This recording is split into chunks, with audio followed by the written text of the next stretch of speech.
So Adam, once we see the market settle post COVID-19, are we likely to see similar levels of investment into new battery technologies as we have in the last couple of years? Or is it also possible this may even accelerate, considering legislation in regards of carbon footprint and climate change? So with regards to the battery investment, it's likely that the level of investment that we've seen will continue. Those are multi-year and often multi-decade investments that have been made. And anything that's in train at the moment, we would expect to continue, as long as those businesses remain viable in the meantime. So with regards to it accelerating, okay, you have the CO2 standards that have come in this year, attached with large fines. It's our view that it's unlikely that those fines will be enforced. So I don't think there will be any particular acceleration in the investment in battery technology, given that the scale of it was already pretty huge anyway. So I don't foresee any major uptick in it. Okay. Achim, how can the responsibility chain for used EV batteries be organised? Do we need a bill of lading type protocol where the OEM and its dealer network is responsible for producing a condition or status safety document for each battery, so that the recycler or transporter knows what is needed to safely handle each battery? By the time of shipping, the shipper needs to issue a so-called shipper's declaration document, which is, for example, mandatory in sea freight for each and every dangerous goods consignment. The shipper therein must confirm that the goods have been packed, labeled, and also declared according to the dangerous goods regulations. In road transportation, as we discussed on the webinar, the shipper completes a so-called dangerous goods note. In air freight, you cannot even ship any used or damaged batteries. You can only ship new batteries. But also in air freight, shippers must declare the dangerous hazards in a particular document. What we have done in Kuehne, if our company takes care of battery returns from the dealers, we previously have agreed on a process together with the dealership or with the OEM prior to actually physically collecting a damaged and defective battery. This process includes the battery assessment, as also mentioned in the webinar. The corresponding protocol is either signed in person by a legitimate person at the dealership, or this can also be done electronically. In either way, prior to the collection, we have been made aware of the respective battery status. So prior to collecting, we should know is it safe or not safe, critical or not critical. And this information, again, must come from the dealership. Adam, in the longer term, in regards to raw materials for batteries, are we going to see any further diversification in respect of the changing types of materials of battery chemistry, or is it still too early to say? And the second part is, and so is the longer term mass market picture that of mainly still lithium and cobalt? And is there feasibly enough to scale up production to meet growing demand and bring down costs? So taking the first part of that with regards to the raw materials, the way we view it is that there's a number of technologies that are at research stage that are nowhere near commercial rollout yet. And so the way to think about this is that on the cathode side, you have your nickel, cobalt, manganese, and lithium, the electrolyte with lithium, and then on the anode, you have at the moment synthetic graphite or natural flake graphite. So if we split that up and we talk about the cathode first, there's been a lot of talk about thrifting cobalt or even getting rid of cobalt altogether in the cathode part of the equation. That's proved to be very difficult.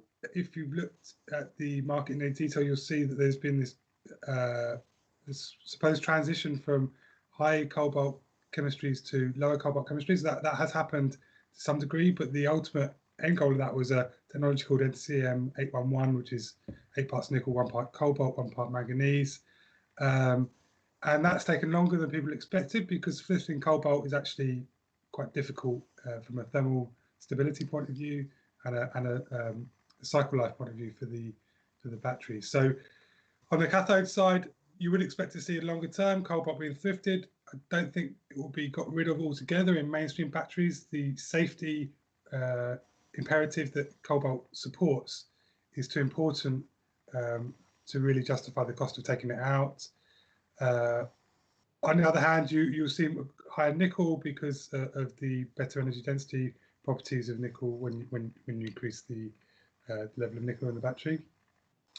On the lithium side, there are some technologies around sodium ion, but from our point of view, the energy density of those batteries is too low to be viable for transportation purposes. There's applications in stationary storage and so on where they might have a better chance. Same goes for vanadium flow batteries as well. So lithium's, whichever way you cut it, is secure within these technologies. I would have thought, at least in the mainstream. There are high-end applications where you might see some differences. And then on the anode side, like I said, at the moment it's synthetic versus natural flake graphite. Traditionally, the battery industry has always favoured synthetic graphite, and there's been a transition towards a greater inclusion of natural flake graphite. That's primarily due to availability. Synthetic graphite capacity is limited, and it's also a byproduct of the oil and gas industry as well. So there's the investment cycle for that is not really linked to battery technology in the same way as it is for natural flake graphite. And then you have transitional technologies or technologies in the pipeline around inclusion of silicon in the battery, silicon dosing, and then silicon dominant anodes, and then also solid state, which would be most likely a lithium metal anode. But those technologies are still nascent and still being developed.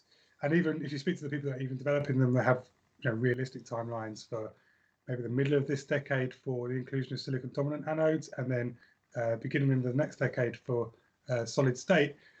And really, by that time, you have a lithium-ion battery as it stands with scale, which is coming to your second point, but with scale and supply chains in place. And those technologies are going to have to work within that marketplace. So our feeling is that you'll get solid state for high-end applications, and to some extent, that's true for silicon dominant anodes as well. There will be applications for those technologies, but the mainstream will be graphite. Now that leads me to the second part of your question, which is around, will there be scale for these technologies in order to bring the cost down? Yes, and we've already seen that so far. So, I mean, the lithium-ion battery's gone from something like $2,000 per kilowatt hour down to, at the moment, it's probably about $120 per kilowatt hour, depending on what you measure, what costs you include, and also what technologies you're talking about, and what scale. From scale economies, it probably has the ability to go down again to probably about $80 per kilowatt hour over time. But by that time, when you start to strip out all the inefficiencies in the cell manufacturing process and the cathode and the anode manufacturing process, then you get down to the effect of raw materials being a bigger part of the cost. And you do hit a floor around $80 per kilowatt hour, I'd say, in terms of the cost of those batteries. And the reason why you hit a floor is because the raw materials going into them are none of the industries around the raw materials that going into them are fully developed yet. They need ongoing investment, and so you have incentive prices for those commodities that need to be met in order to meet the investment, and that provides a natural floor. But that's quite a long discussion in itself. Achim, you talk of a scenario where you'll talk really of a scenario where a battery is dropped and the processor is unsure as to whether it is now safe or dangerous. Do we need a compulsory standardized packaging system to encase every battery in transit or handling until it's in the recycling area? Mm-hmm. The so-called ADR regulations, the regulations to transport dangerous goods by road, they regulate this. The ADR regulations describe that it is necessary to actually have a very specific transport box, and hence the so-called durability of that box, such as the maximum temperature at the outside of the box in case of a thermal runaway, or for example, that the inner packaging must be leak-proof to avoid the release of electrolytes is stipulated in that regulation. In the example which we have used during the webinar, the battery will actually be returned to a fault analysis center, to a repair center, and therefore the battery is not end of life. But the question you asked me if for an end of life battery transport, and there again, other regulations are applicable, and also the safety box requirements for an end of life battery, which will go to recycling, are more stricter if the status of the battery is critical. A lot of experts are saying that incentives and subsidies are key to creating a growing EV market, as you show in your slide 6. China's cutback in incentives had a dramatic effect on EV sales there. What lessons can the UK, Europe, and the US learn from that effect? Yeah, I think the point is that this market is not mature and needs that support from governments in order to make it viable in the short term, in order then the industry can build scale, bring down costs, and then it'd be self-sustaining. I think the lesson from China is that these things shouldn't be rushed, and in fact the Chinese government are doing multiple things now to try and support the business again. So the other point is as well that you have the incentive side, but also then you have the legislation side. So you almost you could look at it as the incentive and subsidy part is a pull factor, bringing people into the market, and the legislation side, which is virtually all on internal combustion engines, is a push factor away from the older technology, the internal combustion engine technology. So those things in tandem are very important. But in the short term, incentives and subsidies are crucial for getting this market off the ground. There is a case to say that in a post-corona environment, the availability of funds to provide direct fiscal incentives for the market might be limited, but actually in most countries, the incentives are around tax breaks and things like free use of toll roads, free parking, free charging. So especially in Europe, and so they should be fairly easy to fund going forward, or at least there's not a direct cost to the treasuries of various countries to implement them. So yeah, in short, the reality is that you need this dual strategy of incentives on the one hand and subsidies as well, and then legislation on the internal combustion engine side as well to push people over towards electric vehicles. Achim, can you foresee a time when every battery has an electronic passport that shows its condition? The battery manufacturer is probably better to answer this question.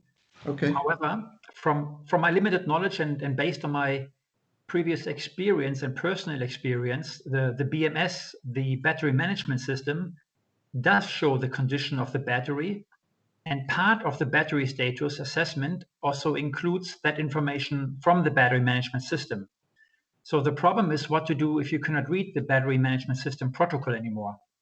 Hence, to have a passport would be a great idea, but I simply don't know whether this works in case of defective and damaged batteries, because if the BMS cannot be read, we do not have this electronic passport any longer. It stops at a certain point of time. And probably only a battery manufacturer will be able to tell us whether this can be extended or not. Adam, when will the global EV market reach the tipping point where EV sales will start to really challenge petrol, diesel, and hybrid? And what does the auto industry and governments have to do, in your opinion, to encourage this? Sure. So, I mean, just, some headline figures from our forecast is we're looking at something like 17% penetration of that's battery electric and plug-in hybrid electric by 2025. That's from our last forecast. And then by 2030, we're saying, I think it's around 28% penetration, which is broadly in line. I mean, most people are around 25 to 35% penetration. And now you could get people saying, well, why can't we move faster than that? Well, the reality is you're turning around an enormous industry here in the automotive industry. And also you have to build out a infrastructure around the charging for EVs. So in terms of what governments can do to support that, well, clearly, as we discussed, subsidies and incentives and also legislation on the vehicle side, and that applies equally to the charging side as well. For OEMs, I mean, these are, again, it's similar to the battery technology question. These are multi-year, multi-billion or tens of $billion investments that take time to filter through. And, you know, really, you could move faster potentially, but ultimately you need to keep in mind the long-term viability of OEMs and their ability to make profits in order to fund these investments. And the reality is that because of scale and because of the speed of the change of the technology, electric vehicles aren't going to be profit centers for OEMs, at least traditional OEMs, for at least 4 or 5 years, if not longer, probably longer. So the transition has to happen in a sustainable way, and I think what we do is we look at both what's driving this from a national level, which is legislation and so on, and then what's driving this from an OEM level, and you look at the plans that OEMs have, and I think by historical standards are very ambitious. Achim, Kuehne and Nagel are really on top of the situation. Is there any kind of standard protocol established between logistics providers that can be adopted by all companies like yourselves? Well, our rivals can also obviously transport batteries. What we have done is to create a standard within the Kuehne Nagel network from which our global customers can benefit from. This is also now under KN battery chain in the industry. In effect, what we have done is we have taken the highest applicable regulations and we put additional safety standards on top of that, which will then be applied all across the world. This way we can ensure that our customers don't breach regulation anywhere around the globe. Safety first. As we believe the regulation for lithium-ion high voltage batteries are not strict enough, we created our own standard. We not want to share these standards, obviously, with our rivals. And also we have to keep in mind that there are antitrust regulations which prohibit us to talk with our rivals about such things. However, I think the message which should be going out there to the rest of the freight forwarding industry is that meeting the regulations as per law, which stipulate the minimum regulations, is probably not good enough. And this is why it's better to increase the safety standards. Adam, are we a long way away from having a stock of used lithium-ion batteries that could refeed the recycling chain? The short answer is yes. What you've got to bear in mind here is that when a vehicle comes onto the road, it's likely to be there for 8 to 12, maybe longer years. And so you have two effects happening at the moment. One is that, this market only really started in 2006. And to be honest, the volumes then were just so tiny that the vehicles coming off the road now, I mean, you barely even notice them in terms of a stock of lithium-ion batteries. And as I described in the question around penetration rates and how quickly we can move with this, really this market doesn't take off until 2025, 2030. And then you have a lag of a decade for these batteries to come out. But so really, the volumes for recycling don't really start to pick up in any real way until the middle of this decade at the very earliest. And the other thing to bear in mind as well is that the battery technology has changed pretty significantly from the start of this market until now, and will change again. So the stock of batteries that will be coming off the market, small as it is in the next couple of years, will be quite different from the batteries coming off the market in 5 years' time and 10 years' time again. So for recyclers, that poses a challenge around how you handle these batteries, what's in them, how you process them, and so on. Achim, in training, we've spoken about this before, but is it time for a global training system that would be mandatory for anyone handling EV batteries? Peter, absolutely. I believe a lot has been done in this arena, but when attending respective conferences recently in Europe and also in North America, I actually noticed a huge demand from many companies for training. People take this topic extremely serious, and this is obviously very, very good. The Kuehne battery chain experts, for example, they went through very rigid classroom training and online training, always in local language, and training also must be redone after 24 months. And this training is also being updated regular in case of any legislation changes. To establish a standard is already extremely complicated. But should we have at least agree on a minimum training? I think that would be awesome. I just would not be able to think of anyone who will orchestrate or administrate that, because you have so many different companies and different industry players, which also probably don't want to share this expertise because they consider this as part of their very particular know-how. So I think this would be great to have, but I just don't see it happening in our industry, unfortunately. Nissan mentioned to us that it would like to track and repurpose, recycle every Leaf battery. Is this realistic for most OEMs? And should government rule that OEMs recycle all of their EVs with their batteries and keep them in a repurposing recycling chain? So from the point of view of it being realistic for Nissan to track this and recycle those batteries, I think it probably is, given the volumes that we're at now. And these vehicles would have been sold new from dealerships, and until we have a really significant secondary market in electric vehicles, then it's going to be fairly easy to trace ownership. And then when the vehicle comes in for servicing or at the end of its life, then it should be fairly easy to track where the battery is. The other thing is as well that there isn't a network of independent mechanics who are able to deal with electric vehicles yet anyway. So they're going to have to come back to the dealership to be serviced. So it should be easy to track, at least for the foreseeable future. And then this point around should OEMs be held responsible? Well, I think the likelihood is that they will be.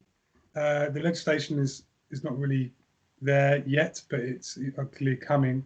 But there's also an imperative for OEMs to do this anyway, because those batteries are full of very high value metals and technologies, and they'll likely want to extract them at the end of the use for reuse in the next generation of batteries.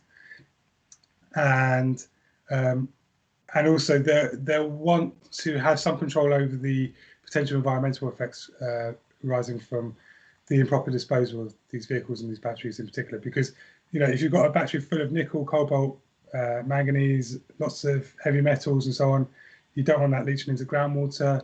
OEMs don't want that to be seen, and so I imagine they'll be taking responsibility for this. And again, there isn't really a network, an independent network to do this if they don't do it. What you'll probably see is them contracting independent third parties eventually to do it on their behalf.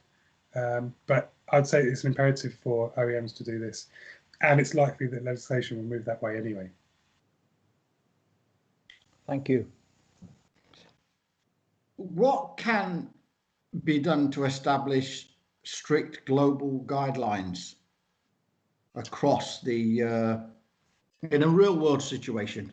Well, we have guidelines already in sea freight, air freight, overland transportation, waterways, and on rail. So by all modes of transport, there is a legislation which regulates that training must be in place, but it does not regulate the content of such training. And you know what? The regulations for lithium-ion batteries, they are not written for automotive OEMs with these huge batteries with huge energy density.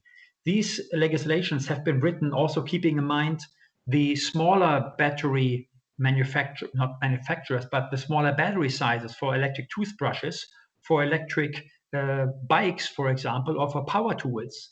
And therefore, if one puts the regulation too high, it will be too complicated to comply with the regulation for smaller energy densities, because it will simply become too strict.